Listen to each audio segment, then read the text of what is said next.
recording my homily for the seventh Sunday of Easter in 2019, which is also the feast day of the Ascension of the Lord for us here in this diocese. We celebrate it on this Sunday. Now I want to talk a little bit about some connections. So the connections between the feast day of the Ascension.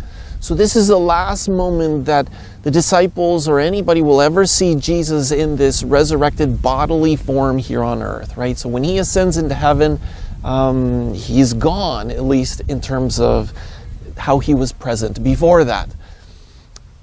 But it's right after that. It's 10 days after that. So 40 days after the day of Easter, of the resurrection, he ascends into heaven.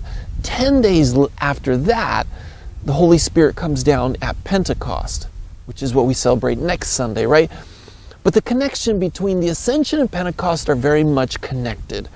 Now, sometimes we may be tempted to think of the Ascension as, Jesus is he's just saying, you know what, I'm done, I did a good job, I've been watching the guys here mow the lawn, and at some point when you're done mowing the lawn, you're saying, it's good enough. It's good enough, I finished mowing the lawn, it's time to drink some lemonade and just sit back and relax, right?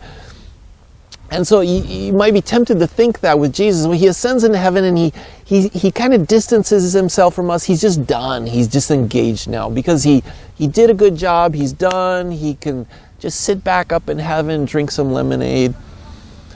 But that's not what's happening, right? This is a transition moment. It's a powerful moment. This is a moment in which Jesus is giving us responsibility to carry on the faith, to carry on and to do everything. Now, he's not done working. He's just going to be working in a different way. He's going to be bestowing his grace every single moment of the day in us so that we can be carrying the gospel to the whole world. Now, that sounds risky to me. That sounds really risky. Jesus must have so much trust in us because it seems to me like we're just going to screw it up. We're a bunch of sinners. We're going to screw this one up. So anyways, Jesus has so much trust in us to do that. Now, it is his grace at work if we're open to it. But nonetheless, it's still risky, right? To me, it seems like a risk. So I want to talk a little bit about that today, just the nature of this risk, Jesus giving the church over to us, and what that means, right? Now, when we talk about risk, I'm not talking about just a stunt, right? A stunt, like teenage boys when they have a bicycle and a ramp, and they start competing to see who can jump the farthest. Well, really it just becomes a race to see who can get sent to the emergency room the fastest. That's a stunt, right? Those are stunts that they're doing. That's not the Christian sense of risk that I'm getting at, where Jesus gives us the responsibility for the church. A stunt, right? Why do we do stunts? We do it for our own glory. We do it because we're just having fun. There's never anything more. It's generally something selfish, right? Okay. Nothing good necessarily comes from just a stunt. Jesus didn't come here to perform a stunt, right? His miracles weren't stunts. Okay. The other thing that this Christian sense of risk is not, it's not gambling, right? It's not, Jesus isn't making a gamble. He's not just rolling the dice and saying, boy, I hope they don't screw this up. That's not what he's doing. So gambling, you think of a mom and a dad who take their life savings and they go to the casino. That would be gambling, and that would be very foolish, right? But that's not what Jesus did, right? He didn't just gamble the future of the church on us. He took a risk, but it was rooted in a couple things. Now, risk will always have a power to it. There'll always be something powerful because in taking a risk, we're stepping out of our comfort zone. We're allowing Jesus to pull us out of our comfort zone.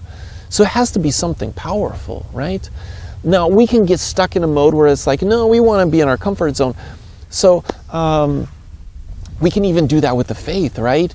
We can develop a worship style. We can develop a certain way of approaching something. We feel very comfortable with it, and somebody comes along and threatens our comfort, not necessarily the faith, but threatens our comfort where we're at, and we react to that. We're hostile to that. We have to be very careful, right? Because Jesus calls us to take risks, if we understand those risks appropriately, okay? He calls us to be somewhat adventurous in terms of how we bring the faith out into the world and to not be afraid. And so it's always something powerful. You know, I was thinking of this, I don't know if you've ever seen the movie, it's called Risen. It was a movie about Jesus. It was kind of fictional. They ad-libbed a few things into the movie. But the very last scene of the movie, Jesus is... Actually, before the last scene, one of the things I really liked about the movie was the portrayal of the disciples of Jesus. They're always a little off balance. They're always out of their comfort zone, and I think they depict it really well. That they were never in this mode where they felt like they had become complete masters of the gospel, and they were never quite sure exactly how everything was going to land, you know, especially with Jesus and all that. And so that element of it means that they're taking a risk. They really are. They're trusting Jesus as they follow him. They're trusting him.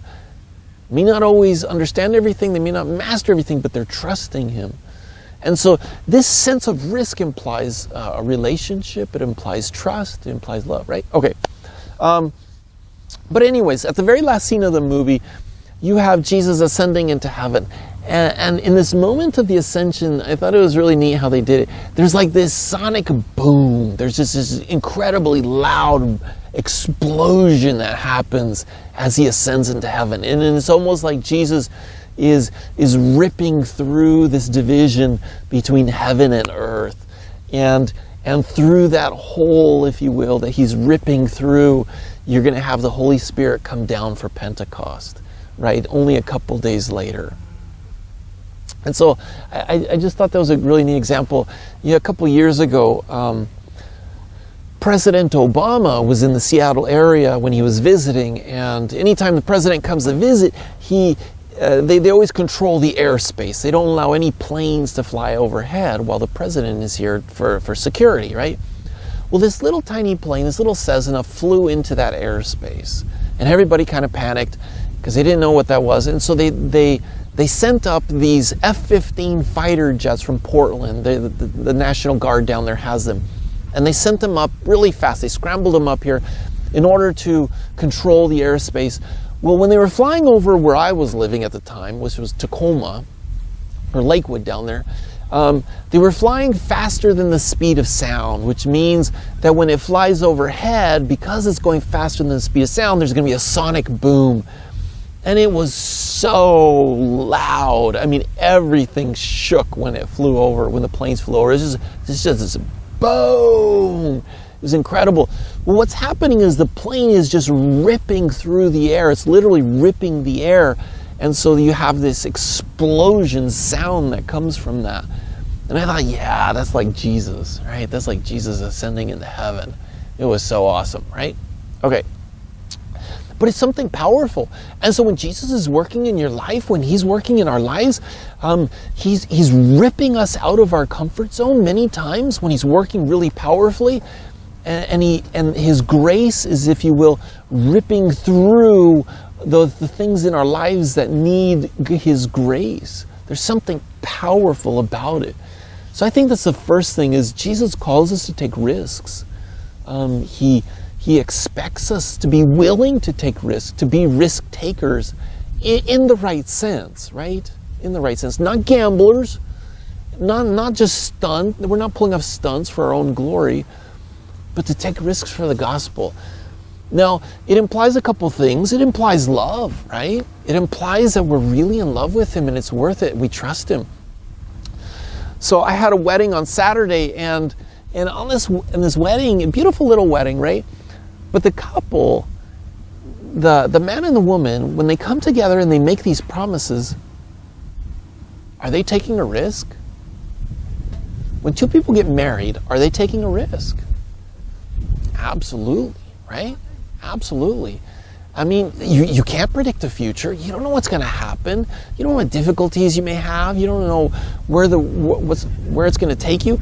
But there's a risk there. Now think of somebody who's let's say feeling called to marriage, but they're afraid of the risk. They're afraid of not knowing the future, and they want to stay in their comfort zone, and so they're single, and so they want to stay in that comfort zone. Well, they're not going to get married.